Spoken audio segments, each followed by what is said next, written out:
तो ये इस प्रकार है, 17वां अध्याय 12वां श्लोक इस प्रकार है।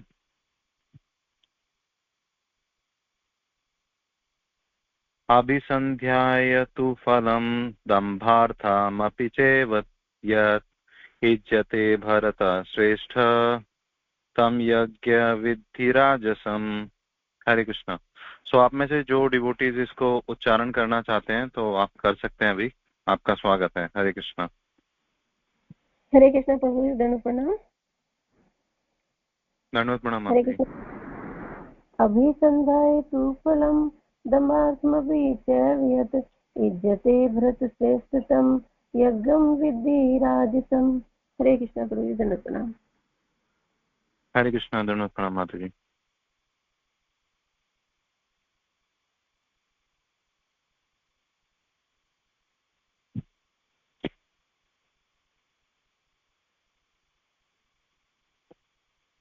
और कोई डिवोटी अगर करना चाहते हैं उच्चारण तो आप कर सकते हैं, फिर हम स्टार्ट करते हैं।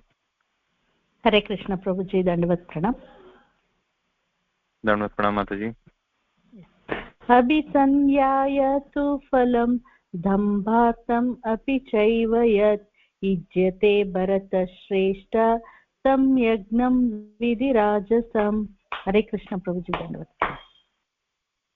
हरे कृष्णा। दंडवत प्रणाम माता जी। So thank you very much, आप सभी ने अच्छा उच्चारण किया। आप और कोई करना चाहते हैं? हाँ, यस। हरे कृष्ण प्रभु जी, दंडवत प्रणाम। अभिसंधाय तु फलं दम्भार्थमपि च यत् युज्यते भरतश्रेष्ठतम यज्ञं विधि राजसम। हरे कृष्ण प्रभु जी, दंडवत प्रणाम। हरे कृष्णा। दंडवत प्रणाम माता जी। सो हम स्टार्ट करते हैं, ठीक है। Thank you so much.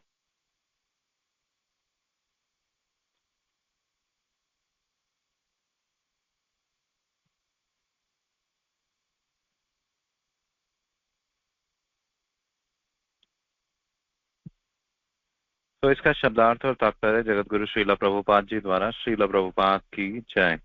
यह इस प्रकार है। लेकिन हे भरत श्रेष्ठ, जो यज्ञ किसी भौतिक लाभ के लिए या गर्ववश किया जाता है उसे तुम राजसी जानो। तात्पर्य इस प्रकार है। कभी कभी स्वर्ग लोक पहुंचने या किसी भौतिक लाभ के लिए यज्ञ अनुष्ठान किए जाते हैं। ऐसे यज्ञ या अनुष्ठान राजसी माने जाते हैं। ठीक है।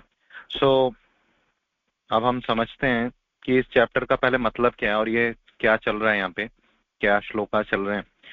तो चैप्टर का जैसे नाम ही है, श्रद्धा के विभाग। श्रद्धा के विभाग का मतलब है श्रद्धा सब व्यक्तियों में है, कुछ ना कुछ श्रद्धा है। बिना श्रद्धा के जीवन चल ही नहीं सकता। लेकिन वो श्रद्धा जो है उसका परसेंटेज अलग अलग है। जैसे एक एग्जांपल से समझते हैं, पहले एक छोटे से एग्जांपल से।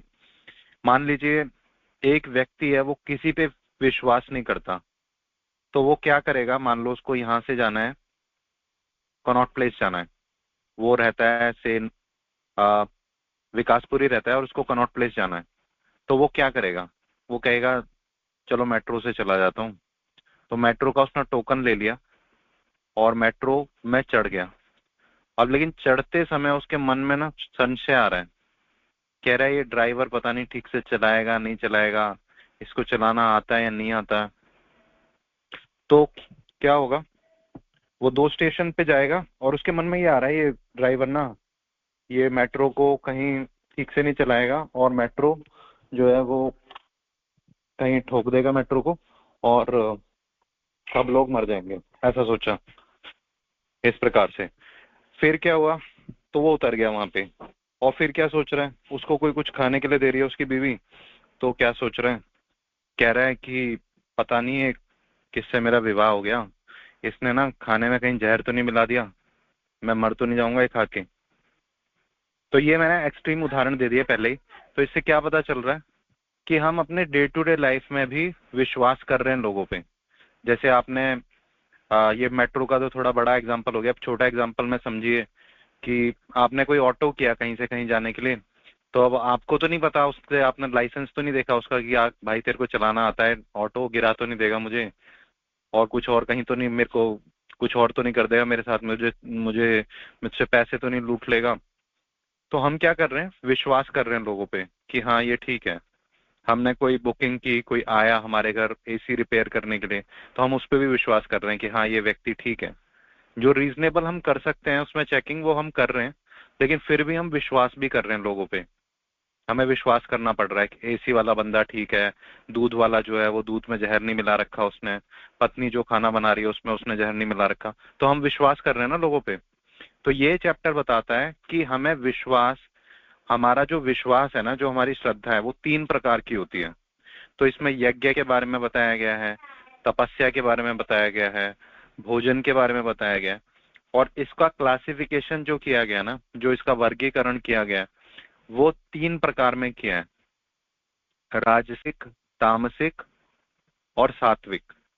तो इसको सिंपल अगर समझें तो सात्विक जो होता है वो अच्छा होता है, सात्विक जो होता है वो सबसे अच्छा होता है, जो राजसिक होता है वो उससे कम होता है, और तामसिक जो होता है वो सबसे खराब होता है। इस प्रकार से। तो अभी इसके बारे में भी हम चर्चा करेंगे, और आज का जो विषय है उसके बारे में भी चर्चा करेंगे। लेकिन एक छोटा सा चीज और समझ लेते हैं कि भक्ति करने के लिए, भक्ति करते हुए जो है, श्रद्धा जो है वो बहुत इंपॉर्टेंट है। श्रद्धा के बिना हम भक्ति नहीं कर सकते ठीक तरह से। तो गुरु महाराज बोलते हैं, इसके अंदर एक कोटेशन बोलते हैं कि जितनी ऊंची हमारी श्रद्धा है उतने ऊंचे हम भक्त हैं। तो श्रद्धा बहुत इंपॉर्टेंट है हमारे लिए। तो एक हम और कथा लेते हैं शास्त्रों में से। तो ये कथा है, इससे हमें पता चलता है श्रद्धा की क्या वैल्यू है। बिना श्रद्धा के हमारी भक्ति ग्रो नहीं कर सकती। हमें भगवान पे श्रद्धा रखनी चाहिए, अर्चा विग्रहों पे, भगवान के भक्तों पे श्रद्धा रखनी चाहिए, अपने गुरु पे श्रद्धा रखनी चाहिए, शास्त्रों पे श्रद्धा रखनी चाहिए। श्रद्धा का मतलब क्या है यहाँ पे, कि जो शास्त्र बोल रहे हैं वो मुझे करना है, जो मुझे वरिष्ठ वैष्णव बोल रहे हैं वो मुझे करना है, ये है श्रद्धा। इस प्रकार से। तो एक हम और कथा लेते हैं, ये प्रभुपाद जी कोट करते हैं इस कथा को। तो ये कथा है मोची और ब्राह्मण की कथा।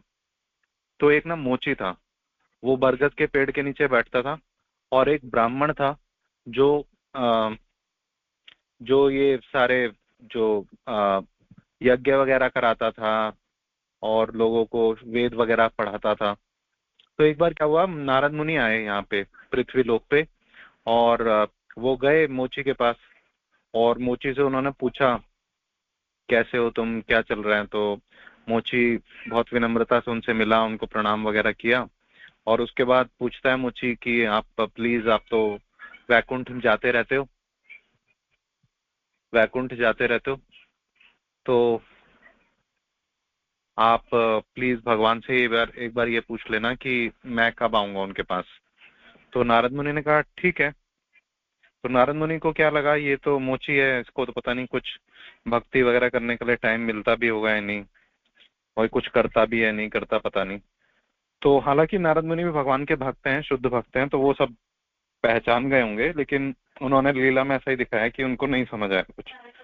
फिर आगे क्या हुआ कि नारद मुनि मिले इस ब्राह्मण से, ब्राह्मण से मिले तो देखा कि ब्राह्मण तो वेद पढ़ा रहा है सबको, और दान वगैरह यज्ञ वगैरह भी करवा रहा है।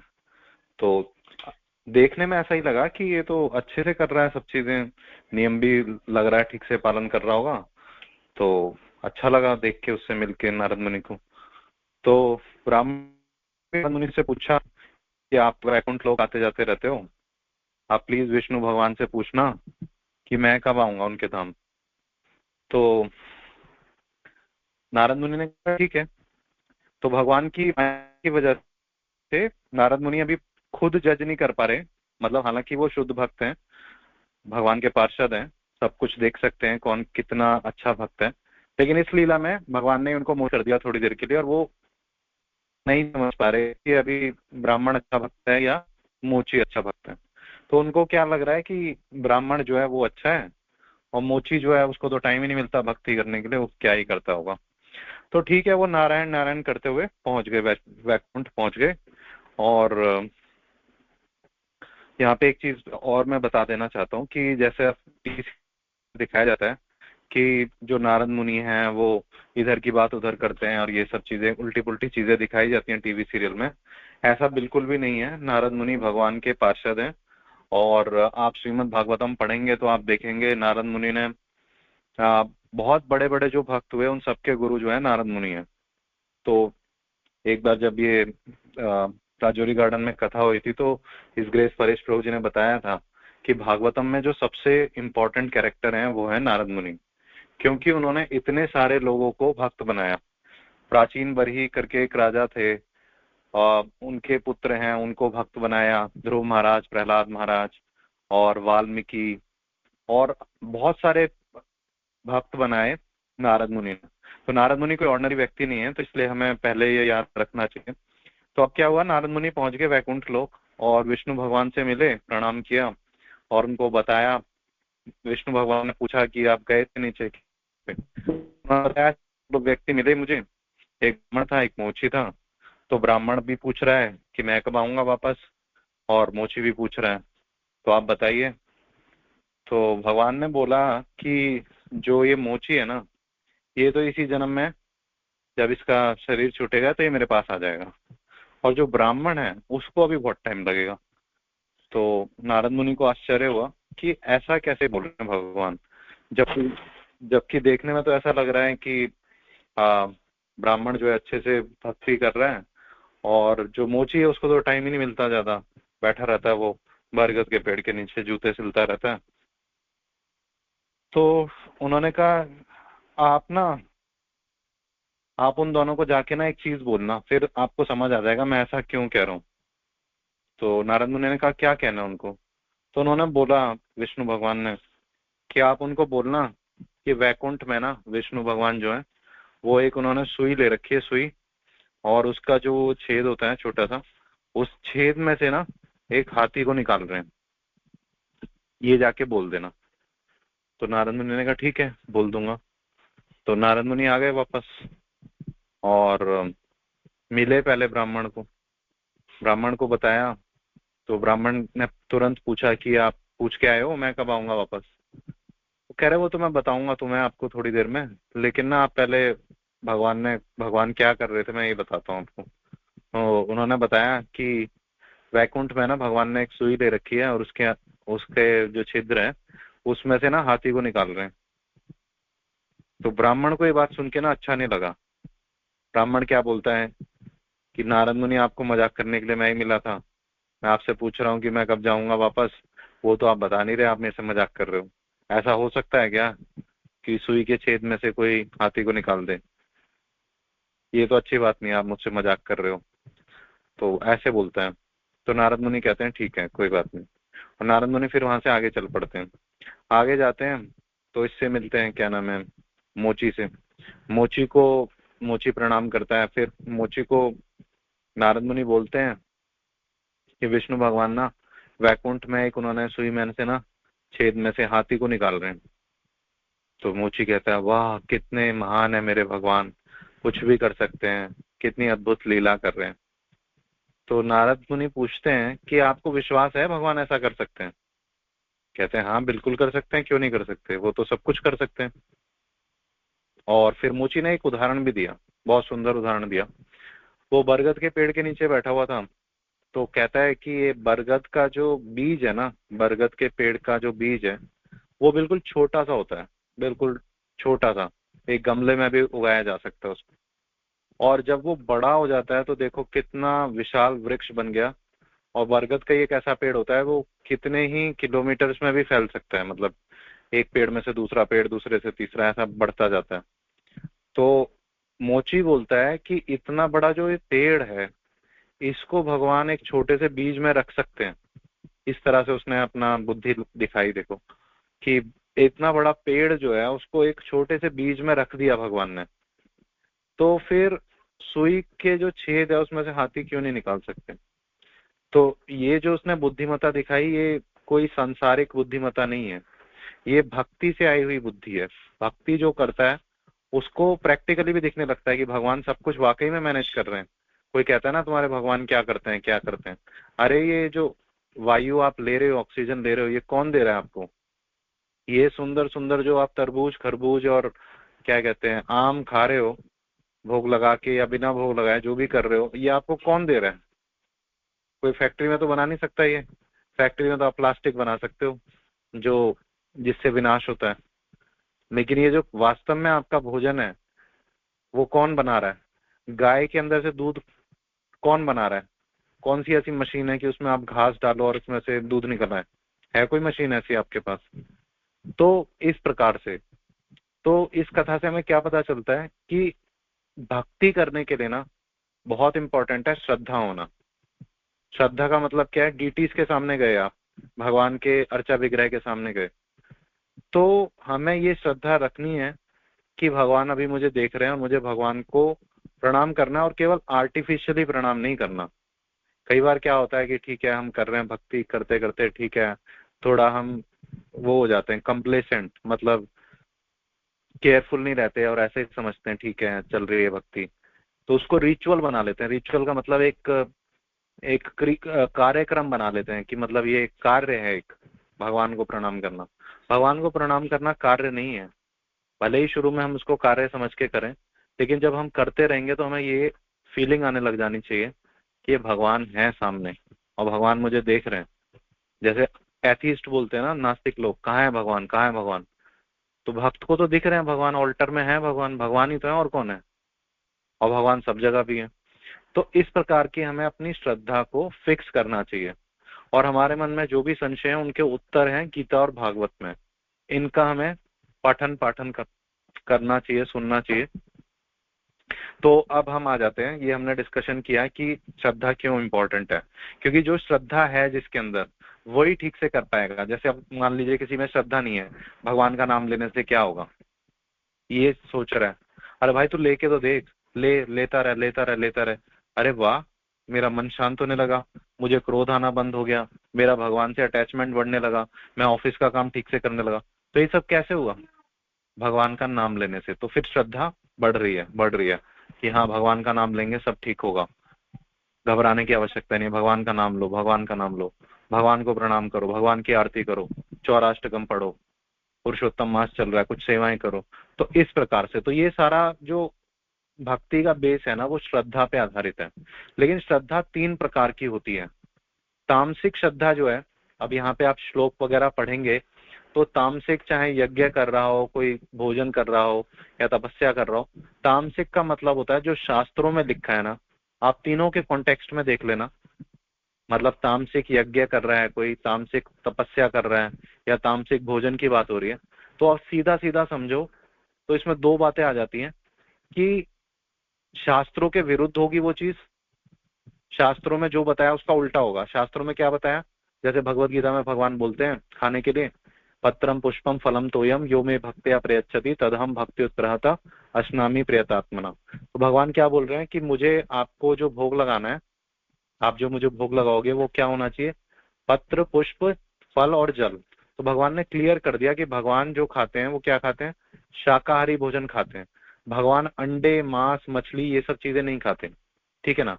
तो जो शास्त्रों के अगेंस्ट है, मतलब शास्त्रों में बोला भगवान शाकाहारी भोजन एक्सेप्ट करते हैं जो प्रेम और भक्ति से उनको ऑफर किया जाए, लेकिन कोई व्यक्ति कहे कि हम तो यही अंडे मांस खाते हैं, हम यही भोग लगाएंगे भगवान को, तो ये कैसी फिलॉसफी है, ये है तामसिक। तामसिक मतलब शास्त्रों के विरुद्ध। इसी प्रकार से कोई, आप देखो कलयुग तो चल ही रहा है, लोग अपना काम बनाने के लिए, मेरी जॉब नहीं लग रही, मेरा विवाह नहीं हो रहा, मेरा बेटा नहीं हो रहा, तो ये तांत्रिक वगैरह के पास चले जाते हैं। तो ये तांत्रिक क्या करता है, रात के समय कुछ पूजा वगैरह कर देता है, कुछ हड्डियां वगैरह लेके और कुछ कंकाल वगैरह लेके कुछ करता है पूजा, अगड़म बगड़म करता है, कुछ भूत प्रेत बुलाता है और कुछ काम बनाता है या खराब करता है, जो भी करता है। तो ये सब जो चीज है ना ये शास्त्रों के विपरीत है। क्यों? क्योंकि ये भूत प्रेत की पूजा, तंत्र मंत्र, ये सब है शास्त्रों के अपोजिट। शास्त्रों में नहीं बताया गया ये सब करने के लिए, काला जादू और ये सब टोना टोटका करना, ठीक है। तो ये है शास्त्रों के विरुद्ध। तो ये सब चीजें हो गई शास्त्रों के विरुद्ध। ऐसी पूजा, ऐसा भोजन जो शास्त्रों में नहीं बताया वो है शास्त्रों के विरुद्ध, तामसिक है वो। और राजसिक क्या होता है, राजसिक का मतलब होता है कि भौतिक इच्छाओं के लिए कोई काम किया जाए, भौतिक इच्छाएं हैं, और उसके लिए जो भी हम यज्ञ कर रहे हैं कि काश, मतलब काश मैं धनी बन जाऊं, उसके लिए मैं यज्ञ कर रहा हूं। या आपने देखा होगा 1996 या 2003 में जब वर्ल्ड कप हुआ था, तो बंगाल में लोग ना यज्ञ कर रहे थे। क्या यज्ञ कर रहे थे? कि हम यज्ञ कर रहे हैं कि इंडिया वर्ल्ड कप जीत जाए। तो ये यज्ञ क्या है? भौतिक इच्छा के साथ यज्ञ किया जा रहा है। ओम स्वाहा स्वाहा स्वाहा, और क्या? इंडिया वर्ल्ड कप जीत जाए, इंडिया वर्ल्ड कप जीत जाए। तो ये यज्ञ जो है, ये किस पर्पज के लिए किया जा रहा है? भौतिक कार्य के लिए किया जा रहा है। तो ये है राजसिक। और तीसरा जो होता है, जो सबसे इंपॉर्टेंट है, वो है सात्विक। सात्विक के अंदर क्या होता है कि शास्त्रों में जो बताया गया है उसको ध्यान में रखते हुए, अपना कर्तव्य समझकर, फल की इच्छा के बिना, ये 3 कंपोनेंट होते हैं सात्विक में। शास्त्रों में जो बताया गया वो फल की इच्छा नहीं करनी, और एक सेकंड, फल की इच्छा नहीं करनी, कर्तव्य समझ के करना है, और शास्त्रों में जो दिया गया उसके हिसाब से करना है। तो ऐसी जो चीज होती है वो होती है सात्विक। तो हम सब भक्तों को क्या करना है? हमें वो तपस्याएं करनी है, वो यज्ञ करने हैं जो शास्त्रों के अनुसार हों। तो अब इसको प्रैक्टिकली कैसे समझें, हमें क्या करना है? मतलब अब सिंपल यहाँ पे तो जैसे राजसिक के बताया कि किसी की भौतिक इच्छा है, भौतिक लाभ के लिए कोई कुछ कर रहा है, गर्ववश कर रहा है, तो वो होता है राजसिक।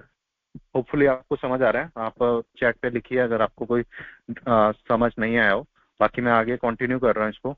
तो हमें क्या करना है कि हम भक्तों को क्या करना है, हमें ये देखना है कि कौन सा भोजन शास्त्रों के हिसाब से करेक्ट है, कौन सी तपस्या करेक्ट है, कौन सा दान करेक्ट है। तो अब इन सब के उत्तर भी समझ लेते हैं कि हम जो भी एक्टिविटी कर रहे हैं ना, वो होना चाहिए भगवान की प्रसन्नता के लिए, कुछ फल की इच्छा के लिए नहीं कि भगवान मैंने ये किया, मैंने पुरुषोत्तम मास का पालन किया, अभी ना आप मेरा ना, अभी मेरे पास वैगनार है और मुझे होंडा सिटी चाहिए। पुरुषोत्तम मास आता है 3 साल में एक बार, अभी मैं पुरुषोत्तम मास में आपको दीपदान कर रहा हूँ, वैगनार से चाहिए मुझे होंडा सिटी। तो ये जो हो गया ना, ये राजसिक हो गया। राजसिक का मतलब क्या है? भौतिक इच्छा आ गई इसके अंदर। तो हो सकता है जब शुरू शुरू में हम भक्ति कर रहे हैं तो हमारे मन में कुछ इच्छाएं रहें, तो इच्छाएं रहते हुए भी ना, हमें उसको इस तरह से नहीं जोड़ना चाहिए भगवान से कि मैं ये कर रहा हूं तो भगवान मुझे ये दे दो। अगर मान लो हमारे मन में कोई इच्छा है भी, तो हमें भगवान के साथ कोई व्यापार नहीं करना चाहिए। भगवान को देना होगा तो हमें दे देंगे। अगर हमें कोई रिक्वायरमेंट है, अभी हम पूरी तरह शुद्ध नहीं हुए और हमारे मन में कुछ इच्छा है, तो हमें भगवान को अलग से बोलने की जरूरत नहीं है, भगवान मैंने आपका दीपदान किया, अभी मेरे को ये दे दो। ये फिर राजसिक हो गया। ऐसा नहीं करना चाहिए। हमें क्या करना चाहिए? हमें भगवान की भक्ति करनी चाहिए पूरी मन से, पूरी श्रद्धा से, और भगवान जो भी हमें देंगे हमें उसको एक्सेप्ट कर लेना चाहिए। ठीक है ना? तो इसलिए ज्यादा ये नहीं सोचना चाहिए ये हो वो हो। तो हो सकता है शुरू में हमारे मन में इच्छाएं हो, लेकिन फिर भी हमें भगवान की इच्छा पे छोड़ना चाहिए। जैसे मान लो हमें किसी चीज की रिक्वायरमेंट है, जेन्युइन रिक्वायरमेंट है, तो भगवान हमें वैसे ही दे देंगे। हमें अलग से भगवान से बहुत ज्यादा बोलने की जरूरत नहीं है। लेकिन हो सकता है अभी हमारी भक्ति उतनी मैच्योर ना हो, तो हम भगवान को बोल रहे हैं, लेकिन धीरे धीरे क्या होगा, अगर हमारा भगवान के नाम पे विश्वास है, वैष्णवों पे विश्वास है, गुरु पे विश्वास है, शास्त्रों पे विश्वास है, तो ये जो हमारी भौतिक इच्छाएं है ना, धीरे धीरे साफ होने लग जाएंगी। हमारा हृदय जो हो जाएगा शुद्ध हो जाएगा। तो ये जो यज्ञ है, दान है, तपस्या है, ये सब करने का पर्पस ये नहीं है कि हम स्वर्ग चले जाएं। लोग कहते हैं ना स्वर्ग जाने के लिए हम ये कर रहे हैं और परलोक जाएंगे, ये है वो है, और काफी बताते भी हैं कि हमने गरीबों को दान दे दिया, हमने ये कर दिया वो कर दिया। लेकिन मन में क्या इच्छा है कि स्वर्ग में मुझे क्या मिलेगा? बहुत सारी अप्सराएं होंगी और मुझे बहुत सुंदर सुंदर सोमरस मिलेगा। तो ये सब बेकार है। होना क्या चाहिए कि हम जो भी कार्य कर रहे हैं ना, वो करना चाहिए हमें अपने शुद्धिकरण के लिए और भगवान की प्रसन्नता के लिए। भक्तों को ये चीज क्लियर करनी है। ये चैप्टर आप पढ़ोगे इसमें यही चीजें आएंगी बार बार, लेकिन हमें क्या याद रखना है, हमें क्या करना है, हम जो भी यज्ञ दान तपस्या वगैरह करेंगे, वो हम कर रहे हैं भगवान की प्रसन्नता के लिए और अपने शुद्धिकरण के लिए, कि हम किस लिए पुरुषोत्तम व्रत का पालन कर रहे हैं, कि भगवान प्रसन्न हो जाए और मेरा शुद्धिकरण हो। हम क्यों कथा कर रहे हैं, क्लास क्यों ले रहे हैं, कि भगवान प्रसन्न हो और मेरा शुद्धिकरण हो। तो ये फिलॉसफी के साथ, इस थॉट प्रोसेस के साथ, इस सिद्धांत के साथ हमें सेवाएं करनी चाहिए। हमें ये तो समझ आ गया जीवेरा स्वरूप है नित्य कृष्णदास, हम सब भगवान के सेवक हैं, हम सबको भगवान की सेवा करनी है। लेकिन सेवा के पीछे भाव क्या होना चाहिए, भगवान की प्रसन्नता और हमारा शुद्धिकरण, यही पर्पस होना चाहिए दान देने का। कई बार भक्त समाज में भी क्या हो जाता है कि मान लो कहीं पे दान दिया जा रहा है तो फोन कर करके बोल रहे हैं, प्रभु जी मेरे को वो टैक्स का बेनिफिट का आपने रिसिप्ट नहीं भेजा, जल्दी भेजो प्रभु जी, जल्दी भेजो। तो ठीक है, अगर आपको टैक्स का बेनिफिट भी लेना है तो उसका भी एक सिस्टमेटिक मतलब आराम से भी आप बात कर सकते हो। लेकिन अगर आप पूरा यही दिखा दोगे कि मैंने तो दान दिया, उसके पीछे पर्पस क्या है कि मैं तो ये टैक्स का बेनिफिट लेना था इसलिए दान दिया, तो जो अच्छे भक्त है ना वो वाकई में इस झंझट में भी नहीं पड़ते कि मेरे को कोई बेनिफिट मिलेगा, और ना वो किसी को ज्यादा बताने का भी प्रयास करते कि मैंने इतना दान दे दिया, मैं मंदिर बनवाने के लिए करोड़ों रुपए दान दे दिए। तो जो अच्छा भक्त है ना वो क्या रखता है, इन सब चीजों को जिसमें उसका गुणगान हो उसमें वो अपने आप को पीछे कर लेता है। देता सबसे ज्यादा है, या जो भी वो उसकी क्षमता है उतना करता है, लेकिन जनरली मतलब प्रयास ये करता है कि बाकियों को ना पता चले कि मैंने कितना दान दिया, मैंने क्या तपस्या की। जैसे मान लो अभी कोई पुरुषोत्तम मास चल रहा है, आप में से कोई 20 माला करने लग जाए कि मैंने 4 माला बढ़ा दी, और फिर सबको फोन कर करके बताए, हाँ प्रभु जी आप कितनी कर रहे हो, 16 ही कर रहे हो ना, मैं तो 20 कर रहा हूँ देखो। तो ये क्या है, ये अहंकार आ गया। अहंकार मतलब वही जो अभी डिस्कस किया था ना हमने, गर्व आ रहा है, अहंकार आ रहा है, तो वो राजसिक हो गया, कहीं ना कहीं शो ऑफ करने का मन कर रहा है, तो भक्ति भी वो राजसिक होने लग जाती है। अहंकार आ रहा है उसके अंदर, लोगों को दिखावाबाजी करने का मन कर रहा है, तो वो सात्विक भक्ति नहीं रहेगी, वो राजसिक हो जाएगी। तो हमें ना इसलिए केयरफुल रहना है कि हम अपने अच्छा श्रद्धा रखें, और अपना जो ये मान सम्मान की इच्छा है या लोगों को बताने की हमारी इच्छा है उसको हमें कम करना चाहिए, कम से कम जीरो करना है, वैसे तो जीरो कर देना चाहिए। और ये सोचना चाहिए मुझे जो भी सेवा मिली है मेरे मेंटर्स के माध्यम से, शिक्षा गुरु के माध्यम से, राधा कृष्ण भगवान के माध्यम से, गुरु के माध्यम से, वो मैं कर रहा हूँ, पर्पस क्लियर होना चाहिए, कर क्यों रहा हूँ, क्योंकि मैं भगवान को प्रसन्न करना चाहता हूँ और मेरा हृदय जो है बहुत दूषित है। ये सेवाएं कर करके, दान दे करके और यज्ञ तपस्याएं वगैरह करके, पुरुषोत्तम मास का पालन करके ये हृदय जो है वो शुद्ध हो जाए। तो ये पर्पस हमारा रहना चाहिए। बाकी और जो हमारे अंदर भौतिक चीजें आ जाती हैं जो हमारे यज्ञ दान तपस्या वगैरह को शुद्ध नहीं रहने देती, तो वो हमें पर्सन टू पर्सन अपने आप चेक करना है कि कितनी हमारे अंदर अशुद्धियां हैं। हम कोई भी सेवा कर रहे हैं, हमारे अंदर क्या क्या प्रॉब्लम्स आ रही हैं। हम ये देख रहे हैं कि कितने लोगों ने बोला प्रभु जी वाह क्या क्लास थी, तो ठीक है फीडबैक लेना अच्छा है, लेकिन अगर हम बस यही और फिर उसमें गुणगान में हम सोच रहे हैं वाह मैं कितना महान हूँ, कितना सुंदर मैंने कर दिया, और अपने जो गुरु हैं और जिन मेंटर्स हैं जिनसे हमने सीखा उनको हम भूल गए थोड़ी देर के लिए, और वाह वाह वाह वाह मैं कितना प्रिपेयर किया और क्या किया, तो ये सब ना गलत है। हमें ये देखना चाहिए हम सब सीख रहे हैं और किसी ना किसी से सीख रहे हैं, तो अगर हम कुछ अच्छा कर भी पाए, क्यों कर पाए, क्योंकि उन्होंने हमें सिखाया, तो क्रेडिट जाना चाहिए उनको। तो इस प्रकार से फिर हम विनम्र हो जाएंगे। लेकिन अगर हम ये बात भूल जाएंगे तो हम कठोर हो जाएंगे, हमें गर्व आ जाएगा, जो ठीक नहीं है, वो फिर राजसिक वाली में चला जाएगा। और तामसिक तो जो है वो सबसे ही खराब है। तो भक्तों के समाज में जनरली तामसिक वाले नहीं होते लोग, जनरली जो मतलब शास्त्रों के विरुद्ध चीजें करते हैं, लेकिन राजसिक में लोग जल्दी चले जाते हैं जिसमें अहंकार आ रहा है, गर्व आ रहा है, और ये सब चीजें, भौतिक इच्छाएं हैं कि मेरे को सम्मान मिलना चाहिए वगैरह।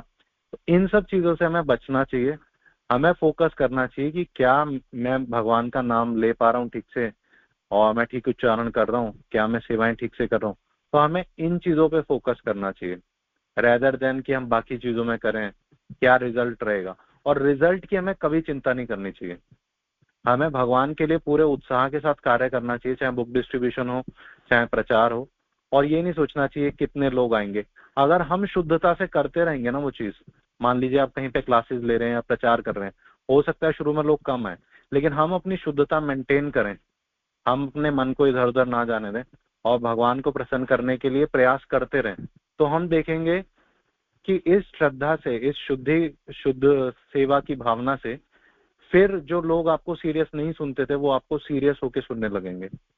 तो ये डिपेंड ये करता है कि हम कितना शुद्धता से कर रहे हैं चीजें। जैसे होता है ना कि दो दुकानें खुली हुई हैं, एक बेच रहा है 200 रुपए किलो बर्फी और एक बेच रहा है 800 रुपए किलो बर्फी, और जिस इलाके में बेच रहा है वहां गरीब लोग भी हैं, मीडियम भी हैं और अमीर भी हैं। तो क्या हो रहा है, लोग जनरली उसके पास ही जा रहे हैं, 200 रुपए किलो वाले के पास। लेकिन जब समझ आ गया लोगों को कि जो 800 रुपए किलो बेच रहा है वो बिल्कुल ही शुद्ध है, तो फिर लोग उसके पास जाने लगेंगे। और जो गरीब लोग भी है ना, वो क्या बोलेंगे कि भले ही कम लेके जाऊंगा अपने घर, 200 ग्राम ही लेके जाऊंगा, लेकिन अच्छी वाली लेके जाऊंगा। तो इसी प्रकार से हमें भक्ति करते हुए, सेवाएं करते हुए, यज्ञ करते हुए, दान करते हुए, तपस्या करते हुए हमें फोकस करना है अपने शुद्धिकरण पे, कि क्या मैं शुद्ध हो पा रहा हूँ, या नाम मैं ले रहा हूँ, ऐसे टीवी चला रखा है, नाम भी ले रहा हूँ, मैच भी चल रहा है और सीरियल भी चला रखा है और नाम भी ले रहा हूँ। तो ये तो फिर कहीं ना कहीं क्या कर रहे हैं, हम अपने अपने आप को ही क्या कर रहे हैं, धोखा दे रहे हैं। तो ये हम सबके जीवन में कुछ ना कुछ हम देखेंगे तो अशुद्धियां हैं, और इन अशुद्धियों को हम छोड़ देंगे तो हम शुद्ध हो जाएंगे। और शुद्ध होते ही फिर हम चाहे प्रचार करें, किसी को कुछ बात करें, तो उसका बहुत इम्पैक्ट रहेगा। हम खुद कितना उसको सीरियसली कर रहे हैं, क्या हम भगवान को ठीक से भोग लगा रहे हैं, प्रणाम मंत्र बोल रहे हैं भगवान को भोग लगाते हुए 15 मिनट भगवान। कभी कभी हो सकता है इमरजेंसी में हम जल्दी जल्दी भोग लगाएं, हो सकता है, लेकिन हमने क्या रूटीन बना लिया, भगवान को प्रार्थना कर रहे हैं भगवान भोग एक्सेप्ट करो। तो ये सब छोटी छोटी चीजें हैं, लेकिन इन सब चीजों से ही हमारी श्रद्धा बनेगी। क्या हम डेली भगवान को दीपदान करने का हमारा मन कर रहा है, या कह रहे हैं ठीक है कल कर लिया था, अभी टाइम नहीं मिल रहा, कोई बात नहीं कल कर लेंगे, छोड़ दो। तो ये सब चीजें ना धीरे धीरे कहीं ना कहीं हमारी श्रद्धा को वीक करती हैं। तो हमें ये समझना है कि हम जो भी प्रोसेस फॉलो कर रहे हैं ये कोई कर्म कांड नहीं है, ये प्रामाणिक प्रोसेस है। भगवान एक व्यक्ति हैं और उनके साथ हम प्रेम का आदान प्रदान कर रहे हैं, चाहे हम उनकी आरती कर रहे हैं, चाहे हम उनको भोग लगा रहे हैं, चाहे हम वैष्णवों से जो व्यवहार कर रहे हैं। तो इन सब चीजों में हमें केयरफुल रहना है, किसके साथ किस तरह से बात करनी है और कैसे अपना जो कृतज्ञता का भाव है वो रखना है। तो ये सब चीजें हमें हेल्प करती हैं हमारी श्रद्धा को ऊपर करने में, और ये सब चीजों को हम जितना ध्यान रखेंगे उतनी श्रद्धा हमारी ऊपर होगी, और श्रद्धा हमारी ऊपर होगी तो हमें भक्ति, हमारा प्रचार और सब चीजें, सब कुछ बहुत अच्छा हो जाएगा। तो हमें इन सब चीजों को फोकस करना है, और अगर हम फोकस नहीं करेंगे, राजसिक वगैरह में चले जाएंगे जिसमें भौतिक इच्छाएं आ रही हैं, गर्भवश चीजें की जा रही हैं, तो वो सब हमारी भक्ति को बहुत नुकसान पहुंचाएगा। तो इस चैप्टर का सार ये है, आप पूरा चैप्टर पढ़िए, इसका सार ये है कि हमें जो भी एक्टिविटी कर रहे हैं हम, वो हमें करना है अपने शुद्धिकरण के लिए और भगवान की प्रसन्नता के लिए। इस प्रकार से हम करते रहेंगे तो हमारा सारे की सारी जो क्रियाएं हैं, भक्ति में क्रियाएं, वो परफेक्ट हैं। लेकिन जहां हम उसको अंदर कुछ और मिक्स कर रहे हैं तो वहां वो अशुद्ध हो जाएगा, और जितना हमें उससे बेनिफिट होना चाहिए था चीज से, वो नहीं हो पाएगा। सो होपफुली आपको समझ आया होगा, और अगर कुछ प्रश्न है आपके या कुछ आप एडिशन करना चाहते हैं तो आपका स्वागत है। तो यहाँ पे हम समाप्त करते हैं। हरे कृष्णा, धन्यवाद, प्रणाम, all glories to guru Maharaj, his grace Paresh Prabhu ji and all best.